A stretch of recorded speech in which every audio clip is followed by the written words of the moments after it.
నమస్కారం. గీతం యూనివర్సిటీ సమర్పించు లక్ష్యం కార్యక్రమానికి స్వాగతం. Andhra Pradesh public service commission group 2 పోస్టులకు నోటిఫికేషన్ విడుదల చేసింది. మొత్తం 982 పోస్టులు ఈ ప్రకటన ద్వారా భర్తీ చేయనున్నారు. ఎగ్జిక్యూటివ్ పోస్టులు 442, నాన్ ఎగ్జిక్యూటివ్ పోస్టులు 540 పోస్టులు ఉన్నాయి. స్క్రీనింగ్ టెస్ట్, మెయిన్ పరీక్ష ద్వారా అభ్యర్థులను ఎంపిక చేస్తారు. ఈ నేపథ్యంలో గ్రూప్ 2 నోటిఫికేషన్, సిలబస్ వివరాలు గమ్యంలో నిపుణుల ద్వారా తెలుసుకుందాం.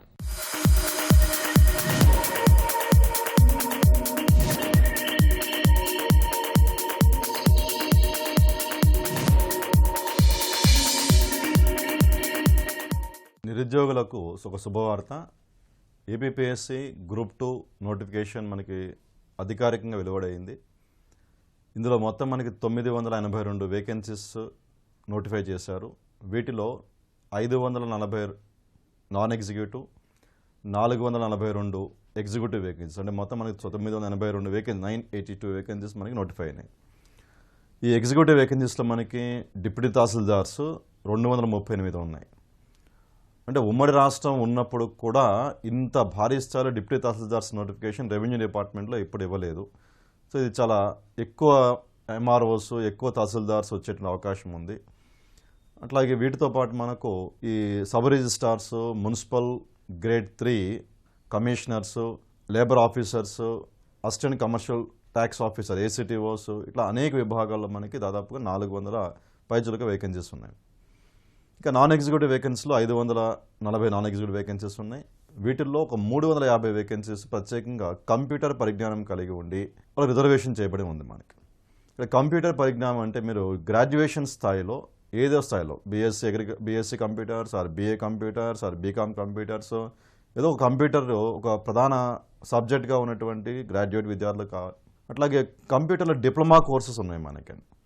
సో ప్రభుత్వం ద్వారా గుర్తించబడినటువంటి సంస్థలలో కంప్యూటర్ డిప్లొమా కోర్స్ ఎవరైతే ఈ నోటిఫికేషన్ ముందు చేసి ఉంటారు, అది కూడా గుర్తుపెట్టుకోండి. సో ఈ నోటిఫికేషన్ ముందుగానే కంప్యూటర్ డిప్లొమా కోర్స్ చేసి ఉంటే వాళ్ళు కూడా 350 ఉద్యోగాలకి వాళ్ళు అర్హులుగా ఉంటారు. ఈ ప్రధానంగా ఈ అసిస్టెంట్ సెక్షన్ ఆఫీసర్స్ లేదా నాన్ ఎగ్జిక్యూటివ్ క్యాడర్స్ అంటాం మనం. ఈ నాన్ ఎగ్జిక్యూటివ్ క్యాడర్స్లో ఈ ఉద్యోగాలన్నీ ఉండటం గమనించాలి. ఇక ఏజ్ రిలాక్సేషన్ గురించి మాట్లాడుకుంటే, చంద్రబాబు నాయుడు గారికి గవర్నమెంట్ వచ్చిన తర్వాత ఏపీపీఎస్సీ ఏజ్ 40 ఇయర్స్కి పెంచారు. దాన్ని నిరుద్యోగులు 44కి పెంచమని ఎప్పటి నుంచో గట్టిగా డిమాండ్ వినిపిస్తుంది. కానీ ప్రభుత్వం దానికి 44 ఇవ్వనప్పటికీ కూడా ఈ నోటిఫికేషన్లో 42 ఇయర్స్గా మనకి ఏజ్ రిలాక్సేషన్ ఇవ్వడం జరిగింది. సో దీనివల్ల వేలాది మంది నిరుద్యోగ యువతకి మరొకసారి ఎగ్జామ్ రాసేటువంటి అవకాశం మనం కల్పించినట్టు అయింది మనకి. ఇంకా మన ఎగ్జామినేషన్ ప్యాటర్న్ చూస్తే కనుక గతంలో లేని విధంగా ఈసారి మనకి స్క్రీనింగ్ టెస్ట్ అనేటువంటి పేరుతో ప్రిలిమినరీ ఎగ్జామినేషన్ వంటిది ఒక 150 మార్కులకు ఇచ్చారు. అంటే ఇప్పుడు ప్రతి విద్యార్థి మొదట preliminary examination, screening test examination రాయాల్సి ఉంటుంది మనకి. దీనికి అధికారికంగా డేట్ ప్రకటించారు ఫిబ్రవరి 26. అంటే ఫిబ్రవరి 26వ తారీఖున ప్రతి గ్రూప్ 2 విద్యార్థి ఆ స్క్రీనింగ్ టెస్ట్కి మనం అప్లై చేసుకున్నాం. ఆ స్క్రీనింగ్ టెస్ట్లో రిజల్ట్ని 1:50 నిష్పత్తిలో తీస్తామని ప్రకటించారు. అంటే ఒక జాబ్కి 50 మంది విద్యార్థుల్ని స్క్రీనింగ్ టెస్ట్లో పాస్ చేపిస్తారు మనకు. ఇది జోనల్ పోస్ట్ కాబట్టి ఫస్ట్ జోన్లో ఎన్ని వేకెన్సీలు ఉన్నాయి ఆ వేకెన్సీలు ఇంటూ 50, ఇలా సెకండ్ జోన్లో ఎన్ని ఉన్నాయి ఇంటూ 50, ఆ విధంగా ఆ రోస్టర్ సిస్టమ్ ఏదైతే దాన్ని అనుసరిస్తూ ప్రతి జోన్ నుంచి 1:50లో మనం పాస్ చేస్తారు. ఇక స్క్రీనింగ్ టెస్ట్ సిలబస్ 150 మార్కులు. ఇందులో మనకి మొత్తం 3 భాగాలు. మొదటి భాగం కరెంట్ అఫైర్స్. ఈ కరెంట్ అఫైర్స్లో జాతీయ, అంతర్జాతీయ, రాష్ట్రానికి సంబంధించినటువంటి వర్తమాన అంశాలతో పాటుగా ఆర్థిక రంగంలో వస్తున్న వర్తమాన అంశాలు, రాజ్యాంగంలో ఉన్న వర్తమాన అంశాలు, ఇక కళలు, సంస్కృతి, సాంప్రదాయాలు, ఇటువంటి అంశాలు, మన పండుగలు, మన యొక్క శిల్పకళ, ఇలాంటి అంశాలపైన కూడా ప్రత్యేకంగా సిలబస్లో మెన్షన్ చేశారు. ఇక రెండో భాగంలో ఇండియన్ పాలిటీ కాన్స్టిట్యూషన్లో 50 మార్క్స్ ఉన్నాయి మనకు. ఇందులో మనకి ఈ ఫండమెంటల్ రైట్స్ అంటే మనకి ప్రాథమిక హక్కులు, ఆదేశిక సూత్రాలు, ఇక పార్లమెంటరీ వ్యవస్థ, అసెంబ్లీ వ్యవస్థ, రాష్ట్రపతి, సుప్రీంకోర్టు, రాజ్యాంగ సవరణలు, ఇవన్నీ కూడా మనకి సెకండ్ పార్ట్లో అంతర్భాగంగా మనకి పాలిటీలో 50 మార్కులకు ఇచ్చారు. ఇక మూడవ విభాగంలో మనకి ఎకానమీ పార్ట్ ఉంది. ఈ ఎకానమీ పార్ట్ మనకి మధ్యయుగాల భారతదేశ చరిత్ర అనే టాపిక్తో స్టార్ట్ అయ్యి ఇవాళ మనం ఎదుర్కొనేటువంటి ఆర్థిక అసమానతలు అనేటువంటి టాపిక్తో మనకి ఎండ్ చేసిపడింది. ఇంకా స్క్రీనింగ్ టెస్ట్లోనే మనకి లేబర్ పాలసీ అని ఇచ్చారు. మనకి labour policies is always important మనకని. ఎందుకంటే ఒక దేశ అభివృద్ధి ఆ దేశ శ్రామికుడి పైన ఆధారపడి ఉంది. ఏ దేశంలో శ్రామికుడు ఎక్కువ పని గంటలు ఎక్కువ భద్రంగా పనిచేయగలుగుతాడో ఆ దేశం ఎప్పటికైనా ప్రపంచంలో నెంబర్ 1 దేశమయ్యే అవకాశాలు ఉన్నాయి. ఇక స్క్రీనింగ్ టెస్ట్ 1:50 అనే ఈ స్టెప్ దాటి విజయవంతమైనటువంటి విద్యార్థులందరికీ కూడా సెకండ్ స్టెప్, రెండో భాగం మనకి మెయిన్స్ ఎగ్జామినేషన్. ఈ మెయిన్స్ ఎగ్జామినేషన్ గతంలో జరిగిన సాంప్రదాయ పద్ధతి అంటే 3 పేపర్లు, ప్రతి పేపర్లో 150 మార్కులు, మొత్తం 450 మార్కులు. మొదటి పేపర్ 150 మార్కులకి జనరల్ స్టడీస్ విభాగం ఇచ్చారు. రెండో paper AP history and polity అనే అంశం ఉంది. మూడో భాగంలో ఇండియన్ ఎకానమీ మరియు ఆంధ్రప్రదేశ్ ఎకానమీని ఇచ్చారు మనకి. ఇది మెయిన్స్లో మనకున్నటువంటి 3 పేపర్స్. ఇక విద్యార్థి ప్రిపరేషన్ స్ట్రాటజీ మనకి ఏ విధంగా ఉండాలి అంటే, మీ 1 డేను 2 పార్ట్స్గా డివైడ్ చేయండి. ఇప్పుడు ఒక విద్యార్థి, సగటు విద్యార్థి 10 అవర్స్ చదువుతున్నాడు అనుకుందాం. ఈ 10 అవర్స్లో ఒక 6 గంటలు ఏం చేస్తారు మీరు? స్క్రీనింగ్ టెస్ట్ అనేటువంటి సిలబస్ కేటాయించండి. ఒక 4 గంటలు మీరు మెయిన్స్ ఎగ్జామినేషన్ కేటాయించండి. అలాగే కంప్యూటర్ క్వాలిఫికేషన్ అటువంటి విద్యార్థులకి ఈ మెయిన్స్ ఎగ్జామ్ అయిపోయిన తర్వాత ఈ కంప్యూటర్స్ పైన ఎగ్జామ్ కూడా పెడతారు వాళ్ళకి. వాళ్ళు నోటిఫికేషన్ క్లియర్గా మెన్షన్ చేశారు మనకి.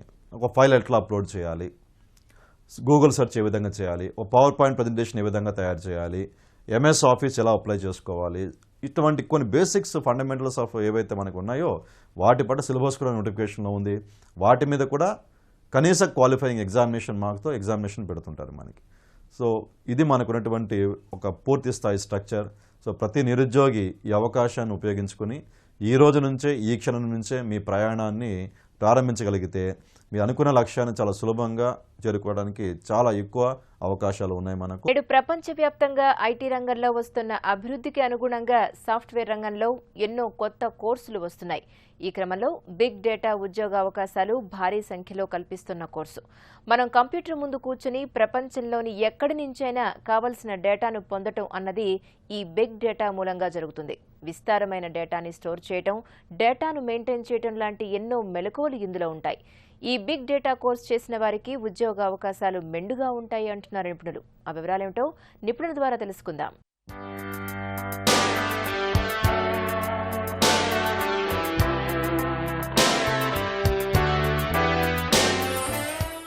కాలక్రమేణా అన్ని అధ్యయన శాస్త్రాల్లో కొత్త విషయాలు పొందుపరచబడుతూ ఉంటాయి.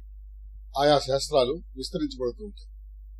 అలాగే ఐటీ రంగంలో కూడా చాలా కొత్త ఆవిష్కరణలు జరుగుతున్నాయి. అలాంటి కొత్తగా ఆవిష్కరించబడిన అధ్యయన విషయాల్లో బహుళ ప్రాచుర్యంలో ఉండి ఇప్పుడు ప్రపంచంలో ఒక ఊపుతున్న ముఖ్యమైన విషయం big data and data analytics. ఇప్పుడు ప్రస్తుతం కంప్యూటర్లో మనకి ర్యామ్ అని, హార్డ్ డిస్క్ అని ఉంటాయి. ఈ ర్యామ్ అను హార్డ్ డిస్క్ ద్వారా సమాచారాన్ని నిల్వ ఉంచి అందులో నుంచి ఎప్పటికప్పుడు తీసుకుంటూ ఉంటారు. ఎప్పుడైతే సమాచారం విస్తరణ చెందిందో ఆ విస్తరించబడిన సమాచారం నుంచి సమాచారం నిల్వ ఉంచడం ఒక సవాలు, ఆ నిల్వ ఉంచిన సమాచారంలో నుంచి మనకెప్పుడు కావలిస్తే అప్పుడు ఏ సమాచారం, ఏ విషయాన్ని తీసుకోవాలి అని తిరిగి తీసుకోవడం కూడా పెద్ద సవాలు. ఆ 2 సవాళ్లకి సమాధానమే బిగ్ డేటా, డేటా అనలిటిక్స్ అని మనం చెప్పుకుంటాం. అయితే ఇందులో 3 విషయాలు ఉన్నాయి. బిగ్ డేటాలో 3 వీలు అంటాం మనం. 1 వాల్యూమ్, పరిమాణం. 2 వెరైటీ, వైవిధ్యం. 3 వెలాసిటీ, స్పీడ్. అయితే ఇంత పెద్ద సమాచారం, విస్తరిస్తున్న ఈ సమాచారాన్ని ఎలా నిల్వ ఉంచాలి, దానికే బిగ్ డేటా అనే కాన్సెప్ట్ వచ్చింది. అందులో నుంచే విశ్లేషించుకోవడానికి కావాల్సిన సాధనాలు కనుగొన్నారు. దాన్నే మనం డేటా అనలిటిక్స్ అంటాం. ఈ బిగ్ డేటాలో ఈ సమాచారం అంతా కూడా 2 రకాలుగా ఉంటుంది. స్ట్రక్చర్డ్ సమాచారం, అన్స్ట్రక్చర్డ్ సమాచారం. ఈ స్ట్రక్చర్డ్, అన్స్ట్రక్చర్డ్ సమాచారంలో నుంచి ఎలా తీసుకొస్తారు, ఎందుకు తీసుకురావాలి, దీని అప్లికేషన్స్ ఏమిటి, ఎక్కడెక్కడ ఉపయోగిస్తున్నారు దీన్ని అని మనం బాగా చెప్పుకుంటే, అసలు సమాచారాన్ని నిల్వ ఉంచడానికి, దాని వాల్యూమ్, పరిమాణం ఉంచడానికి మనం కొలతబద్దలు ఏమిటి అంటే బైట్స్ అంటాం. BITES, bytes. ఈ బైట్స్ లో నుంచి కిలో బైట్స్ వస్తుంది. కిలో బైట్ లో నుంచి మెగాబైట్ వస్తుంది. మెగాబైట్స్ గిగాబైట్స్ అవుతుంది. గిగాబైట్స్ లో నుంచి టెర్రాబైట్స్ వస్తాయి. టెరాబైట్స్ పెటాబైట్స్ అవుతాయి. పెటాబైట్స్ లో నుంచి ఎక్సాబైట్స్ వస్తాయి. అంటే ఇప్పుడు లేటెస్ట్ ఎక్సాబైట్ అంటే కొన్ని కోట్లాను కోట్ల విషయాలు ఎక్సాబైటో పెటాబైటో అంటాం. ఇంత వాల్యూమ్ని నిల్వ చేయడానికి ఖచ్చితంగా బిగ్ డేటా అనే సాధనం కావాల్సి వచ్చింది. అంచేత ఆ రకంగా ప్రపంచం ముందుకెళ్తుంది. అది మనం తెలుసుకుంటున్నాం. డేటా అనలిటిక్స్ అంటే ఏం లేదు, ఒక డేటా మన దేనికైనా ఉపయోగపడాలి కదా. చరిత్ర విషయంలో కానీ, లేకపోతే జాగ్రఫీ విషయంలో కానీ, లేకపోతే సోషలాజికల్ గా ఉండే విషయాలు కానీ, లేకపోతే సాంకేతికంగా ఉండే విషయాల్లో కానీ ఏదైనా ఒక విషయం మనకు ఉపయోగపడాలంటే దాన్ని మళ్ళీ మనం సాధించాలి. దీన్ని ఎనాలిటిక్స్ అంటాం. ఈ డేటా అనలిటిక్స్ లో టూల్స్ కావాలి. ఎందుకంటే సమాచారం చాలా విస్తృతంగా ఉంటుంది కదా. విస్తృతమైన సమాచారంలో మనకు కావాల్సిన విషయాన్ని గుర్తుపెట్టి అది మనకి ఇవ్వాలి కదా. అంతే దానికి చాలా టూల్స్ ఉంటాయి. ఆ టూల్స్ లో ముఖ్యమైనవి హడూప్ అనే ఒక టూల్. హడూప్ టూల్ అంటారు. ఇది చాలా ఇప్పుడు ప్రాచుర్యంలో ఉంది. విద్యార్థులు చాలా మంది అందులో శిక్షణ పొందడానికి, విజ్ఞానాన్ని సంపాదించుకోవడానికి ప్రయత్నం చేస్తున్నారు. అలాగే ఆర్ ప్రోగ్రామింగ్ అనే ఒక టూల్ ఉంది. YARN అనే ఒక టూల్ ఉంది. తర్వాత మ్యాప్ రెడ్యూస్ అనే ఒక టూల్ ఉంది. స్పార్క్ అనే టూలు, పిగ్ అనే టూలు, హైవ్ అనే టూలు, నాస్కల్ అనే టూలు, ఇన్ని రకాల టూల్స్ ఇప్పుడు లభిస్తున్నాయి. సార్ మీరు అనుకోవచ్చు, ఇన్ని టూల్స్ మరి విద్యార్థులకు ఎలా లభిస్తాయి, ఎలా, ఇవన్నీ కష్టం కదంటే ఇవన్నీ కూడా ఓపెన్ సోర్స్. అంటే ఏమి పైసా ఖర్చు పెట్టక్కర్లేదు. ఆన్లైన్ లో ఈ టూల్స్ మీద శిక్షణ చక్కగా లభిస్తుంది, ఫ్రీగా లభిస్తుంది. బట్ ఈ విషయమే చాలా మంది తెలియదు. ఈ డేటా అనలిటిక్స్ లో కావాల్సినంత సామర్థ్యం ఆ అభ్యర్థికి ఉందా లేదా అని తెలుసుకోవడానికి అనేక రకాల కంపెనీల వాళ్ళు సర్టిఫికేషన్స్ కోర్సెస్ ఆఫర్ చేస్తున్నారు. చాలా మంచిగా డిజైన్ చేసి కోర్సుని ట్రైనింగ్ ఇస్తున్నారు. ఆ ట్రైనింగ్ పొందిన తర్వాత వాళ్ళకు టెస్ట్ పెడతారు. ఆ టెస్ట్ లో వాళ్ళు పాస్ అవుతారు. పాస్ అయితే వాళ్ళకు సర్టిఫికేట్ ఇస్తారు.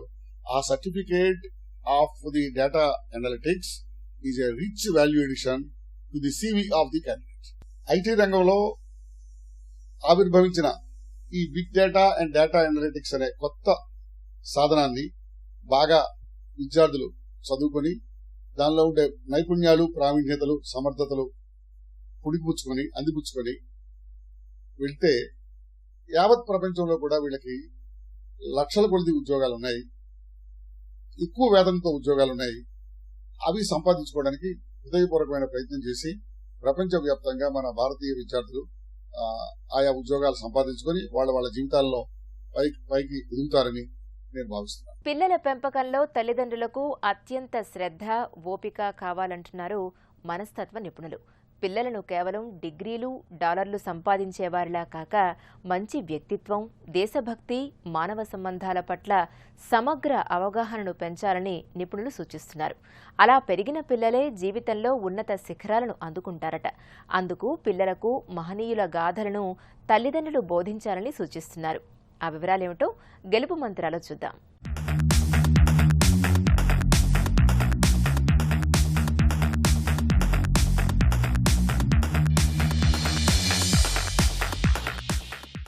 నమస్కారం. నేను ఎక్కడికి వెళ్ళినా ఈ మధ్యలో నాకు భార్యాభర్తలు కనిపిస్తున్నారు కానీ తల్లిదండ్రులు కనిపించట్లేదండి. అంటే తల్లిదండ్రులే వాళ్ళు, అంటే పేరెంటింగ్ సరిగ్గా లేని వాళ్ళు. పేరెంటింగ్ సరిగ్గా లేదంటే పిల్లల్ని కంటున్నారు, స్కూల్లో పంపిస్తున్నారు, కానీ ఇక్కడ ఆ పేరెంటింగ్ టచ్ సరిగ్గా ఇవ్వట్లేదండి. సెంట్ మాంటిసోరీ అనే గొప్ప ఎడ్యుకేషనలిస్ట్ ఏమన్నా తెలుసా అండి? There are no bad children on this earth. If any bad child is means only because of bad parents and bad teachers. Basically, there is no bad children. అంటే పిల్లలు ఎలా కావాలన్నది తల్లిదండ్రులు మరియు ఉపాధ్యాయుల మీద ఆధారపడి ఉంటుందండి. అంటే ఒక దేశం గొప్ప దేశం కావాలంటే, ఒక గొప్ప దేశంగా కావాలంటే గొప్ప పిల్లలు, యూత్, మన పౌరులు గొప్ప వాళ్ళుగా ఉండాలి. అంటే దేశభక్తి కల వాళ్ళు ఉండాలి. అలా కావాలంటే అది పెద్దగా తర్వాత యూత్లో ఉన్నప్పుడు 20 ఏళ్ళకి రాదండి. చిన్నప్పటి నుంచే నూరిపోయాలి. చిన్నప్పటి నుంచి వాళ్ళకి అటువంటి ఆలోచన కలిగించాలి. దానికోసము పేరెంటింగ్ గురించి మాట్లాడేటప్పుడు నాకు పేరెంట్స్ ఎలా కనిపిస్తున్నారు, ఒక మెషిన్, 2 మెషిన్, 3 మెషిన్లు ఉన్నాయి ఇంట్లో. ఒక మెషిన్ పేరు మార్క్స్ మేకింగ్ మెషిన్, అంటే నాన్ స్టాప్గా మార్కులే కావాలి. రెండోది మనీ మేకింగ్ మిషన్, డబ్బు సంపాదించడమే కావాలి. మూడోది మీనింగ్ మేకింగ్ మిషన్, అర్థం లేని దానికి అర్థం ఇవ్వడం. అంటే అర్థమైంది అనుకుంటాను. ఇది కాదండి. మీరు పిల్లల్ని కనడం కాదు సార్, అందరిని అనట్లేదు, కొంతమందిని అంటున్నాను. ఆ పిల్లల్ని స్కూల్ పంపిస్తే ఫీజులు కడితే కాదండి.